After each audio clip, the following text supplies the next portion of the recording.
नमस्कार. चला, आज सोनक जातकमधली एक खूप जुनी पण आजही तितकीच महत्त्वाची गोष्ट ऐकूया. ही गोष्ट आपल्याला एका मोठ्या प्रश्नासमोर आणून ठेवते. जर आपल्यासमोर निवड ठेवली, एका बाजूला सत्ता आणि दुसऱ्या बाजूला आत्मज्ञान, तर आपण काय निवडू? ही कहाणी आहे दोन मित्रांची, ज्यांचे रस्ते वेगळे झाले, पण नशिबाने त्यांना पुन्हा एकदा एकत्र आणलं. चला तर मग, या गोष्टीत जरा खोलवर शिरूया.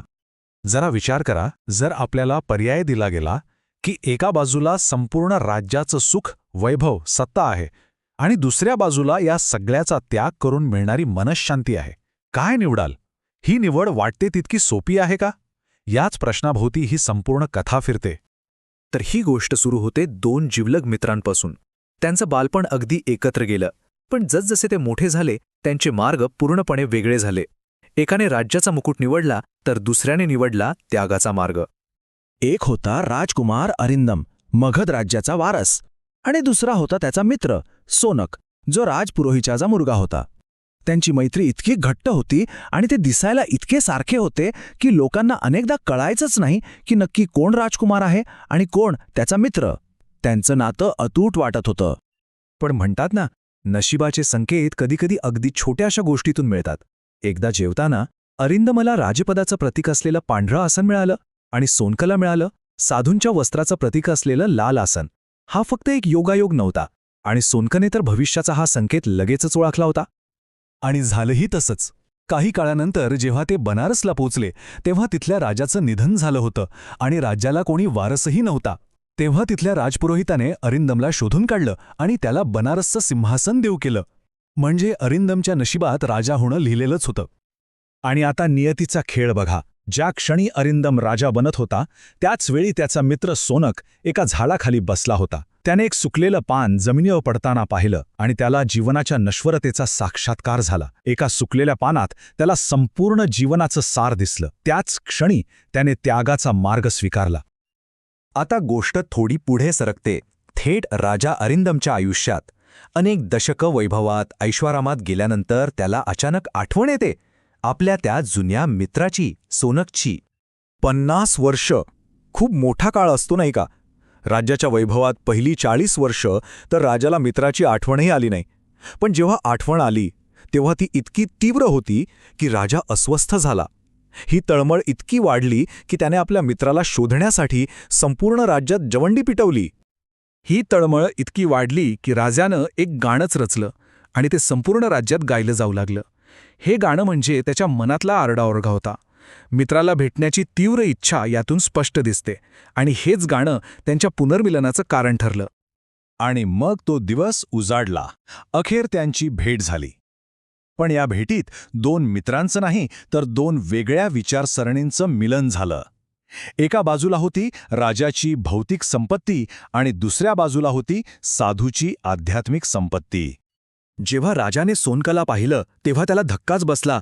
आपला मित्र इतक्या दयनीय अवस्थेत, एका गरीब साधूंसारखा. त्याला हे बघवलं नाही. भौतिक सुखात रमलेल्या राजाला त्यागामधला आनंद आणि शांती ओळखताच आली नाही. त्याच्यासाठी ती अवस्था म्हणजे फक्त गरिबी होती. यावर सोनक फक्त हसला आणि त्याने जे सांगितलं ते राजासाठी आणि आपल्यासाठीही खूप महत्त्वाचं आहे. तो म्हणाला, राजा, ही गरिबी नाही, ही तर खरी स्वतंत्रता आहे. विचार करा, काही साठवण्याची चिंता नाही, काही गमावण्याची भीती नाही, शत्रूंचा धोका नाही. हे खरं स्वातंत्र्य नाही का? हीच तर खरी संपत्ती आहे. हेच तर साधूचे खरे आशीर्वाद आहेत. राजाच्या मनात आता एक प्रश्न होता. भौतिक सुख आणि आध्यात्मिक शांती या दोन्ही गोष्टी एकत्र नाही का मिळू शकत? या प्रश्नाचं उत्तर म्हणून सोनकने त्याला एक छोटीशी गोष्ट सांगितली. एका मूर्ख कावळ्याची बोधकथा, जी एका मोठ्या धोक्याची जाणीव करून देते. या बोधकथेचा अर्थ अगदी सोपा आहे. ही गोष्ट त्या लोकांबद्दल आहे जे छोट्या क्षणिक सुखाच्या मोहात इतके अडकतात की भविष्यात येणाऱ्या मोठ्या संकटाकडे त्यांचं पूर्णपणे दुर्लक्ष होतं आणि मग ते नकळतपणे स्वतःच्या विनाशाकडे ओढले जातात. सोनकने गोष्ट सांगितली एका मूर्ख कावळ्याची. नदीतून वाहणाऱ्या एका मोठ्या मृतदेहावर बसून तो मेजवानी करत होता. त्याला वाटलं, अरे वा, खाणं पण आहे आणि प्रवास पण. हे तर कधीच न संपणारं सुख आहे. पण त्या खाण्याच्या नादात त्याला हे कळलंच नाही की नदीचा प्रवाह त्याला हळूहळू समुद्राच्या दिशेने ओढत नेत होता. आणि मग काय? जेव्हा अन्न संपलं, शक्ती संपली, तेव्हा तो त्या अथांग समुद्रात हिंस्र प्राण्यांचं भक्ष्य बनला. शेवट. ही गोष्ट ऐकून राजा अरिंदमच्या पायाखालची जमीनच सरकली. त्याला क्षणार्धात कळून चुकलं, तो स्वतःच तो कावळा आहे. राज्याचं सुख हे त्या मृतदेहासारखं आहे आणि हा राज्याचा प्रवाह त्याला नकळतपणे विनाशाच्या समुद्राकडे घेऊन जातोय. आणि मग त्याने जो निर्णय घेतला तो अविश्वसनीय होता. राजा अरिंदमने आपलं सर्वस्व त्यागण्याचा निश्चय केला. जरा आकडे बघा. 60,000 हत्ती, 60,000 घोडे, 60,000 रथ आणि 16,000 दासी. विचार करा, एका क्षणात या सगळ्याचा त्याने त्याग केला. आपल्या मुलाला दिघावू याला राज्य सोपवताना राजाच्या तोंडी फक्त एकच वाक्य होतं. त्याला त्या मूर्ख कावळ्यासारखं जगायचं नव्हतं. त्याला क्षणिक सुखाच्या मोहात पडून स्वतःचा विनाश ओढवून घ्यायचा नव्हता. म्हणून त्याने अजिबात उशीर न करता त्याच क्षणी त्यागाचा मार्ग स्वीकारला. आणि शेवटी काय झालं? अरिंदमला ध्यानधारणेतून खरी शांती मिळाली. पण त्याचा मुलगा दिघाऊ?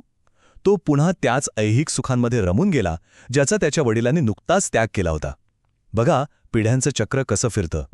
ही प्राचीन गोष्ट इथे संपते, पण ती आपल्या प्रत्येकासाठी एक प्रश्न सोडून जाते. आपण स्वतःला विचारायला हवं की आपल्या आयुष्यात असं कोणतं मूर्ख कावळ्याचं भोजन आहे, असं कोणतं क्षणिक सुख आहे ज्याच्या प्रवाहावर आपण वाहत चाललो आहोत आणि भविष्यातल्या धोक्याकडे दुर्लक्ष करतोय. या प्रश्नाचं उत्तर प्रत्येकाने स्वतःच्या आत शोधायचं आहे.